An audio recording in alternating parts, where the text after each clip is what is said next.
From the power corridors of Washington to the coding hubs of Silicon Valley, the Western world is captivated by a singular, intimidating narrative. We look across the Pacific and see an unstoppable juggernaut, a flawless AI-driven machine churning out exponential wealth and overnight metropolitan empires. We assume we are witnessing a futuristic superpower meticulously programmed to outpace and overwhelm the rest of the globe. Yet this blinding narrative is entirely backwards. Beneath the trillion-dollar infrastructure and the relentless digital surveillance lies not a grand ambition for global conquest, but a desperate daily fight for survival.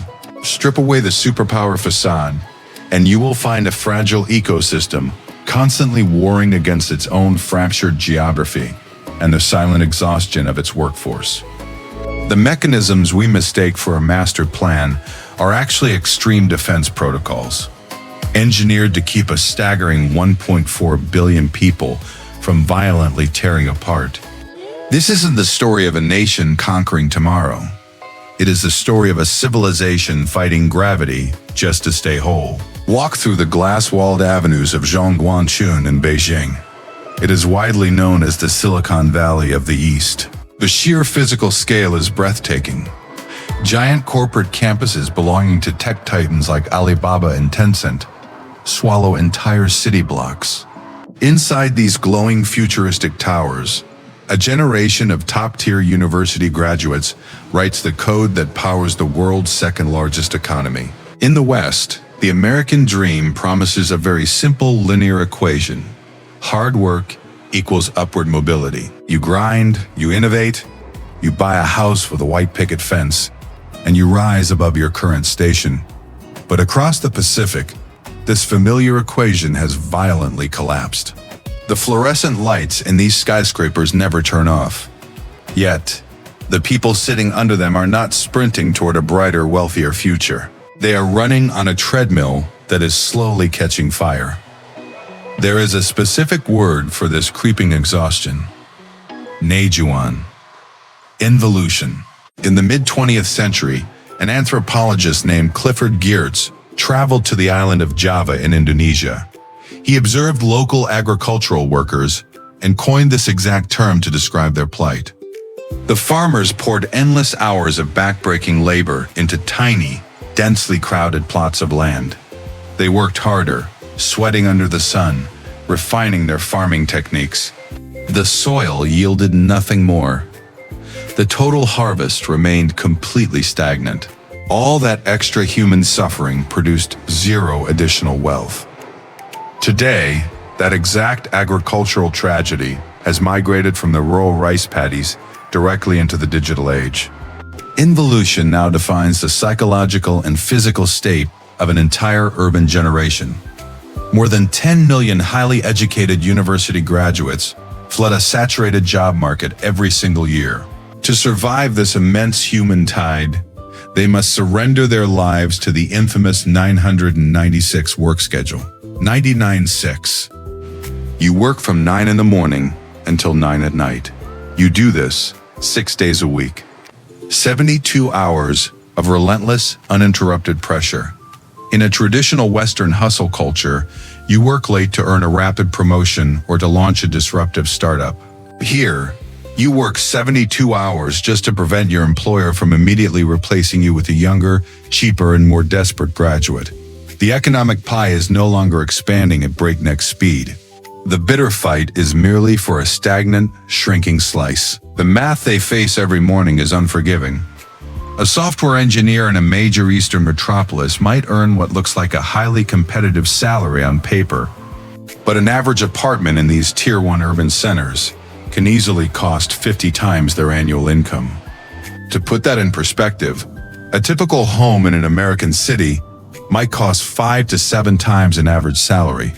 The fundamental dream of homeownership vanishes into thin air. Marriage and raising a family become unaffordable luxuries reserved only for the elite. Recently, youth unemployment rates in the region hovered around 21%. 1 in 5 young adults could not find a single place in the formal workforce. They studied endlessly from childhood. They passed the Gaokao, arguably the most grueling university entrance exam on Earth. They did absolutely everything perfectly according to the strict rules they were taught. The ultimate reward for their flawless obedience was a concrete dead end. This is not a failure of individual ambition. It is the biological limit of a society pushed to its absolute breaking point. You cannot squeeze infinite economic growth from finite human flesh. When moving forward becomes physically and mentally impossible, the human body instinctively chooses self-preservation. This primal survival instinct birthed a quiet, devastating revolution. Tang Ping. Lying flat, it is arguably the largest silent strike of the 21st century. Millions of young people are actively deciding to step off the burning treadmill. They refuse to take out crushing, decades-long mortgages to buy overpriced homes. They refuse to marry. They refuse to participate in the 99-6 grind. They embrace a radical minimalist lifestyle, spending only the bare minimum required to keep themselves alive. Lying flat is not an expression of laziness. It is a profound act of defiance against overwhelming odds. It is a tired generation refusing to act as disposable fuel for an overheating acceleration engine. The gleaming glass towers of Zhangguancun still shine brilliantly against the dark night sky, projecting an image of endless prosperity to the outside world. But down below, in the quiet apartments and cramped rented rooms, the societal fuel gauge is flashing red. The immense wealth of this continent was built on their relentless, unquestioning momentum. Now, their profound stillness threatens to bring the entire roaring machine to a grinding halt. Drive through a neighborhood in Katy, Texas. You see sprawling, open lawns. Driveways connect directly to public streets without any physical barrier. A mail carrier walks freely from porch to porch. Now, stand in the heart of Pudong, Shanghai. The urban geography changes entirely. You will not find an open suburb. Urban life happens almost exclusively inside the Xiaoqu. These are massive walled residential compounds. A single Xiaoqu often houses between 5,000 and 10,000 residents. They are essentially standalone towns dropped into the middle of a metropolis.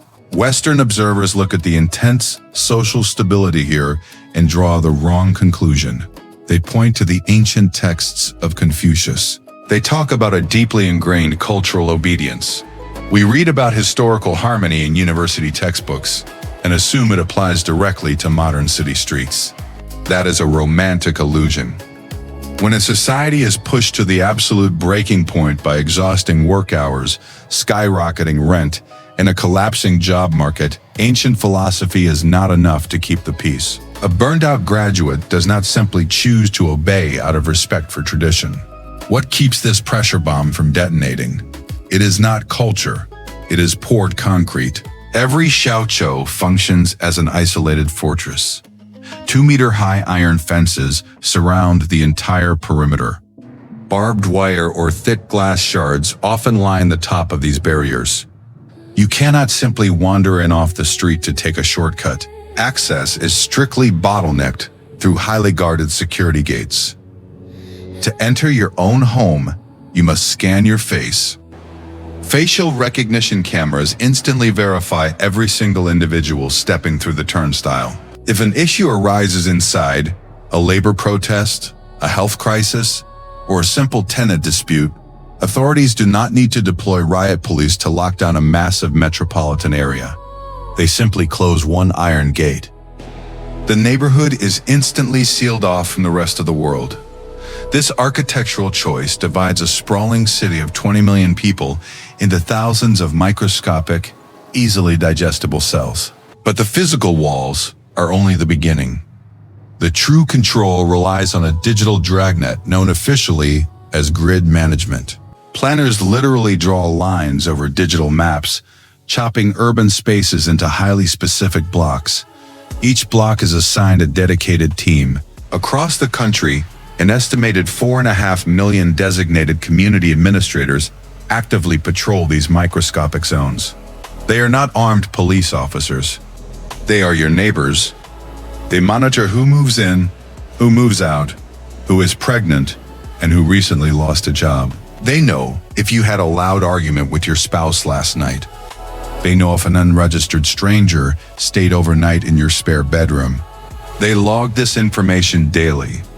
This creates a deeply intimate level of neighborhood watch that a traditional police force could never achieve. These administrators are backed by an unfathomable technological apparatus. In major tech hubs like Shenzhen, the ratio of surveillance equipment reaches roughly 1 CCTV camera for every 2 citizens. The tracking algorithms cross-reference those facial scans at the Xiaoqu gate with mobile payment data and digital IDs. You buy groceries, you board a bullet train, you swipe a card to enter your apartment lobby. Every single action registers as a distinct data point within your specific geographic grid. There is absolutely no anonymity. Social order is manufactured. It is not a mystical Eastern trait of collective harmony. It is a highly engineered reality. The state pours concrete to define exactly where you sleep. It installs cameras to watch exactly how you walk. It assigns a local worker to log your exact daily routine. Any spark of unrest is quickly extinguished within a single Xiaoqu, long before it can ever reach a public plaza. The people are physically and digitally fragmented, but this intense containment raises a terrifying question. If the state has successfully neutralized the threat of the individual, what happens when the very earth they stand on turns against them? Imagine packing your belongings in Ohio and driving west to start a new life in California. You sign a lease. You enroll your children in a local public school. You visit a neighborhood clinic using standard medical insurance. It is a fundamental right. Interstate mobility is the quiet, unquestioned engine of the American dream. But cross the Pacific, and this basic human freedom hits a silent, impenetrable barrier. It is known as the Hukou. Officially formalized in 1958, this strict household registration system permanently ties a citizen's social welfare rights to their exact geographic birthplace. It was originally designed to prevent famine-stricken farmers from flooding into the cities. Today, it functions as a rigid, modern caste system. It is an invisible Berlin Wall. It violently severs the rural interior from the gleaming, hyper-modern coastal wealth. Currently, a staggering 300 million people exist in a state of permanent exile within their own borders. Demographers classify them as the floating population. These are the scarred hands that physically assembled the modern era. They migrated from impoverished heartlands to the Pearl River Delta to pour concrete for skyscrapers. They work grueling shifts inside the massive Foxconn Zhengzhou facility, famously known as iPhone City, manufacturing the devices the entire globe relies on. They keep the relentless textile mills of Dongguan humming through the dead of night. They contribute massively to a national economy that recently boasted a $17 trillion GDP. Yet, the metropolis they built actively rejects them. Because their Hukou remains firmly registered to a distant farming village, they are treated functionally as undocumented immigrants in their own nation. A construction worker in Shanghai cannot access subsidized urban healthcare if he is injured on the job. A delivery driver in Beijing cannot legally enroll her daughter in the city's well-funded public education system. In Shenzhen, millions of these migrant workers are crammed into densely packed, unregulated urban villages like Baishizhou because they are legally barred from the formal housing market. They are allowed to sweat. They are allowed to build. They are strictly forbidden from settling down. This strict legal segregation forces an agonizing, impossible choice upon millions of families. To survive economically, parents must migrate. To migrate, they must abandon their homes. This brutal trade-off has birthed the most heartbreaking demographic reality of the 21st century. Today, more than 60 million left-behind children are growing up entirely without their parents in the rural countryside. Vast mountainous provinces like Guizhou and Sichuan have been completely hollowed out. Entire farming villages consist solely of aging grandparents and toddlers. Mother soldering microchips in a coastal mega factory will inevitably miss her child's first steps, their first words, and their first day of school. Toddlers grow into isolated teenagers knowing their parents only as digital voices coming through the cracked screen of a cheap smartphone. According to rural education data, a massive percentage of these children will drop out before ever reaching high school. The export dominance of the world's factory requires an endless supply of cheap, disposable labor. The true cost of this dominance is paid in the silent trauma of shattered households. Every winter, global news networks broadcast spectacular, sweeping footage of the Lunar New Year migration. It is called Chunyan. The cameras pan over endlessly packed train stations and massive highways glowing red with millions of taillights. Western commentators routinely romanticize this immense logistical feat. They call it a beautiful, enduring testament to ancient familial bonds and cultural loyalty. The reality on the ground is far darker. The nearly 3 billion passenger journeys recorded during this specific holiday period are not merely a festive cultural celebration. They are an act of desperate, agonizing compensation. It is a frantic attempt by a fractured working class to bridge a cruel institutional divide.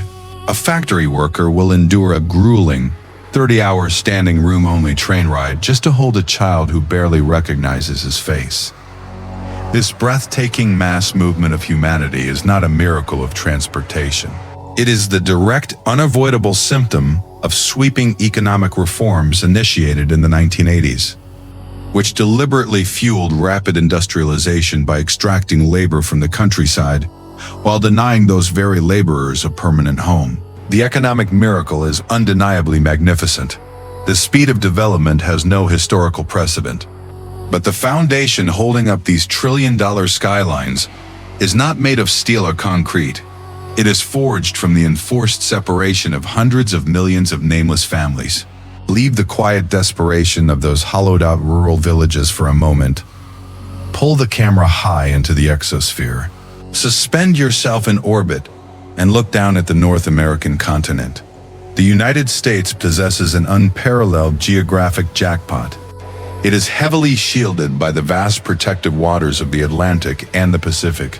The Mississippi River Basin acts as a gentle, natural highway, seamlessly connecting over 2 million square miles of highly fertile interior land. Geography there encourages unity. It breeds absolute security. The landscape naturally wants to stay together. Now shift the satellite view across the globe to the Asian mainland. The visual story changes violently. Nature did not program this landmass for peace. It programmed it for absolute division. Massive tectonic collisions have permanently scarred the earth, creating impassable walls of rock and wild, unpredictable waterways. Take the Qinling Mountains. They violently slice the interior in half, forming a jagged, impenetrable spine stretching for nearly 1,000 miles. North of this formidable rock wall, the climate is freezing, dry, and unforgiving.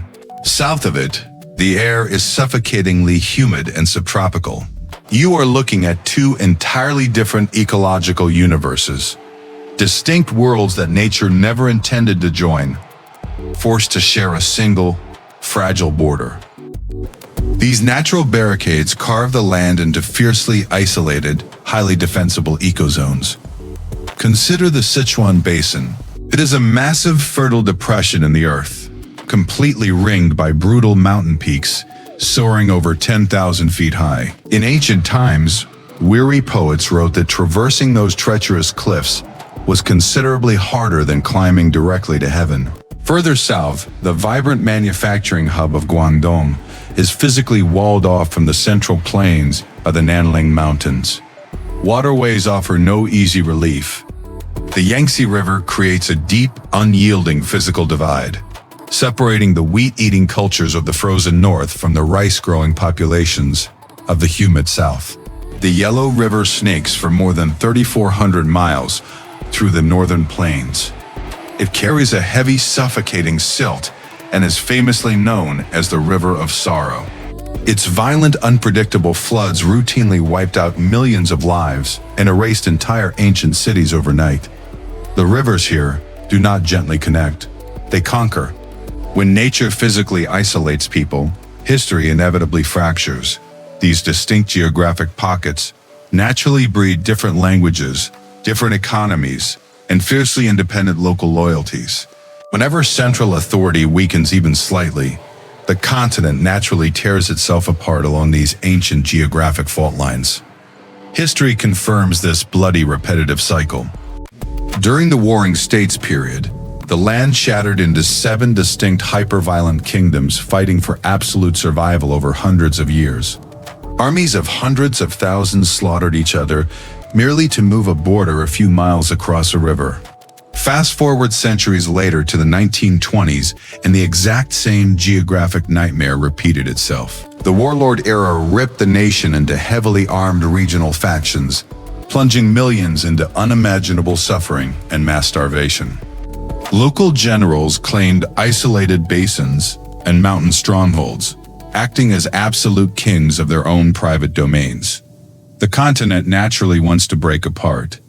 If you remove the heavy hand of a central authority, it instantly devolves into a collection of separate countries, divided by impassable ravines and deadly waters. This geographic curse breeds a very specific, deeply ingrained psychological terror.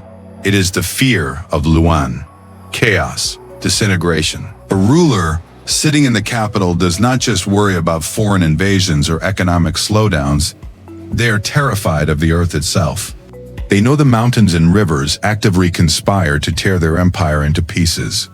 You cannot understand the intense desire for absolute control by merely reading modern political treaties or looking at financial charts. You have to read the violent topography. You have to understand the ancient, lingering terror of the mountains. Suddenly, the heavy iron gates of the urban residential compounds make chilling sense. The rigid household registration laws tying people to their birthplaces take on a new, desperate meaning. They are not merely tools of political ambition, they are frantic survival tactics. When your very geography constantly threatens to rip your civilization into warring factions, stability becomes an extreme, all-consuming obsession. The state will go to any length, pour any amount of concrete, and write any severe law to hold the violently fractured puzzle pieces together. The surveillance cameras and the concrete walls are just the modern weapons in a 4,000-year-old war against the land itself. Look at the monumental pores of concrete stretching across the Asian mainland. The world watches trains bullet through mountains and assumes this is a breathless race toward tomorrow. We see trillions of dollars spent on engineering marvels and interpret it as a pure display of economic dominance. That is a misunderstanding. These staggering feats of engineering are not trophies, they are bandages. To hold a permanently fractured landscape together, the rulers of this land had to evolve into a very specific kind of survivor. Historians call it a hydraulic empire. It is a civilization where survival requires the absolute mastery of volatile rivers and the violent reshaping of the earth itself. Take the Three Gorges Dam. It is a terrifyingly massive wall of concrete rising 181 meters above the Yangtze River.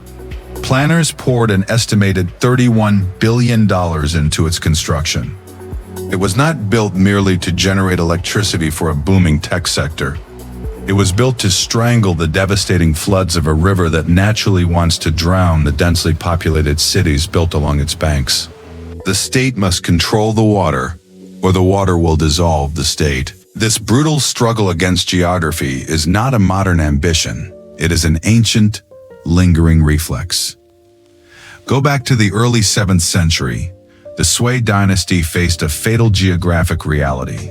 The political heart of the empire sat in the dry, wheat-growing northern plains.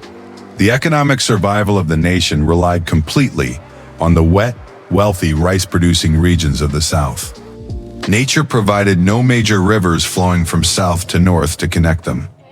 So Emperor Yang of Sui decided to rewrite the map, conscripted millions of peasants to carve a massive, artificial river directly through the earth. The result was the Grand Canal. Stretching for more than 1,100 miles, it remains the longest artificial waterway in human history. It allowed thousands of tons of grain to flow directly to the capital, feeding a massive imperial army. But feeding the north was only a secondary goal. The Grand Canal was a desperate physical stitch. It was a watery thread designed to forcefully bind two completely different ecological zones together. Emperor Yang understood that without a physical link, the south would inevitably drift away and form a rival kingdom. Today the tools have changed, but the exact same survival instinct drives the machines. The ancient mud and timber have simply been replaced by reinforced steel.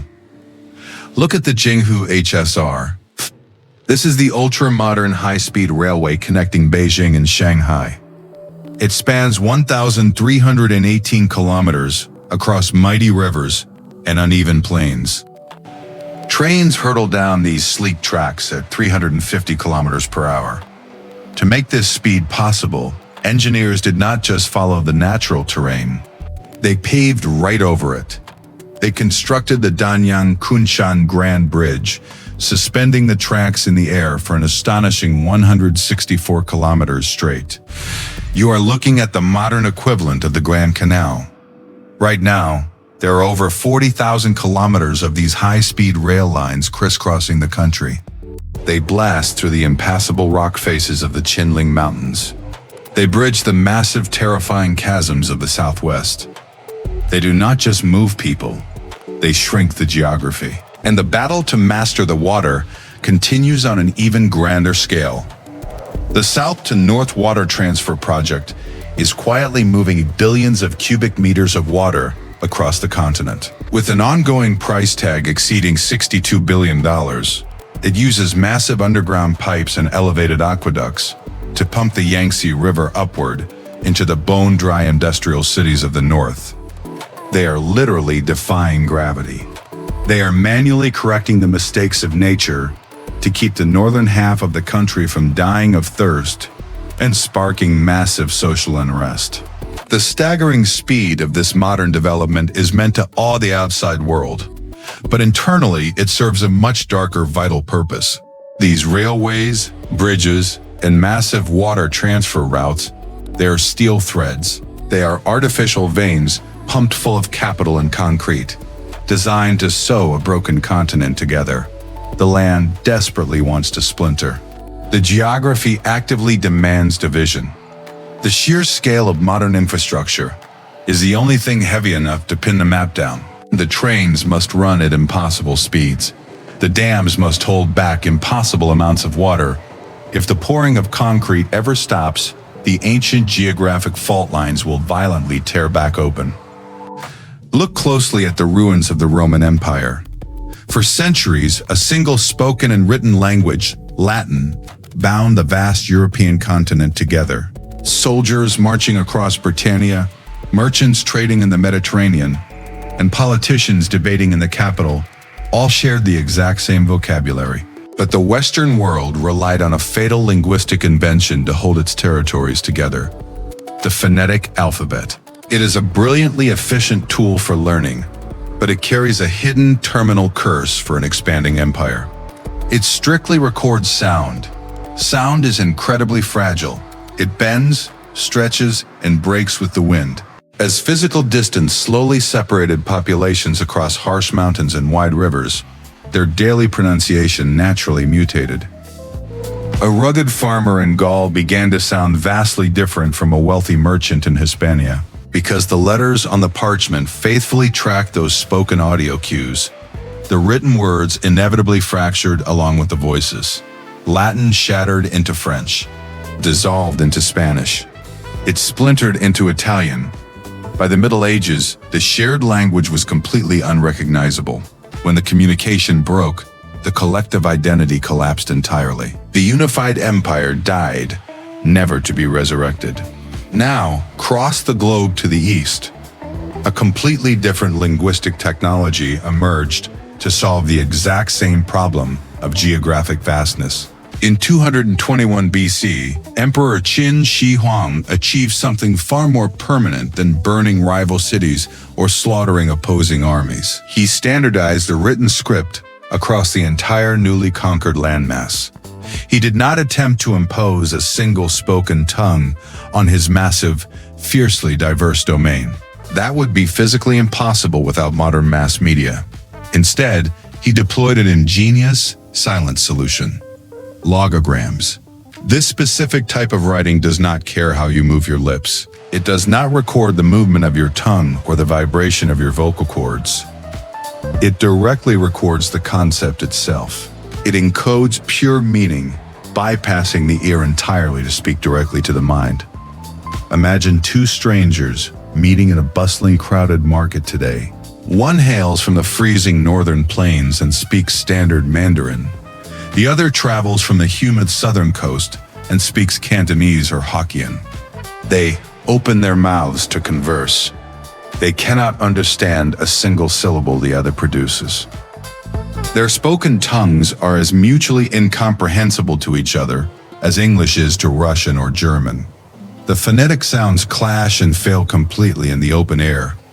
But then, one person simply takes a pen and writes a single phrase down on a piece of paper or traces it on the palm of their hand. The barrier instantly vanishes.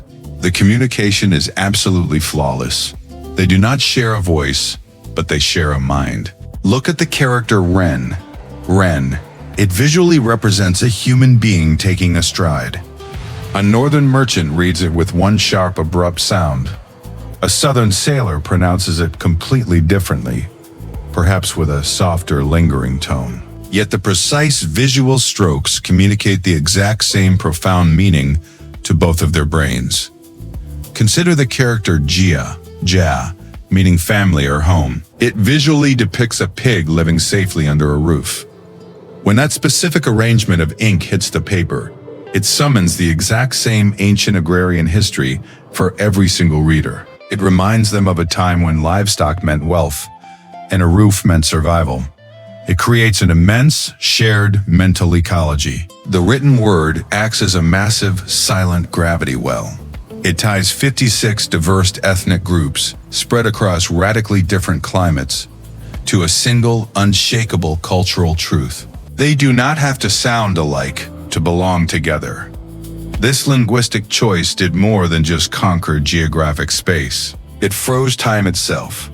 Through brutal dynastic massacres, devastating regional famines, and violent foreign invasions, the spoken dialect shifted wildly. Whole ancient cities burned to the ground and were rebuilt. Yet the ink remained perfectly still. A modern teenager, sitting in a high-rise apartment in Beijing, can read a poem composed by the exiled scholar Su Shi during the Song Dynasty nearly 1,000 years ago. The physical pronunciation of those words has drastically changed over the centuries. The ancient poet would not understand the modern teenager's speech, but the characters did not mutate. The core meaning did not decay. This is the ultimate open-source code of human civilization. It allows an impossibly large landmass to endure immense physical suffering and profound political chaos without ever losing its shared mind. They survived not because of military might, but because of the supreme power of silence. The state successfully conquered the ancient thread of geography. It poured billions of tons of concrete to stitch the hostile mountains together. It locked the sprawling urban populations safely behind the heavily guarded iron gates of the Xiaoqu. Utilized the rigid Hukou residency laws to direct hundreds of millions of migrant workers exactly where the export economy demanded them. The continent did not shatter into warring factions. The civilization survived. Yet this relentless drive for absolute national stability produced a devastating unintended consequence. The medicine designed to cure the nation slowly became a poison for the individual. When a governing body dedicates all its immense wealth and energy to maintaining a strict top-down order, it inevitably suffocates the people living underneath it. The sheer financial cost of holding a fractured geography together is paid directly by the working class.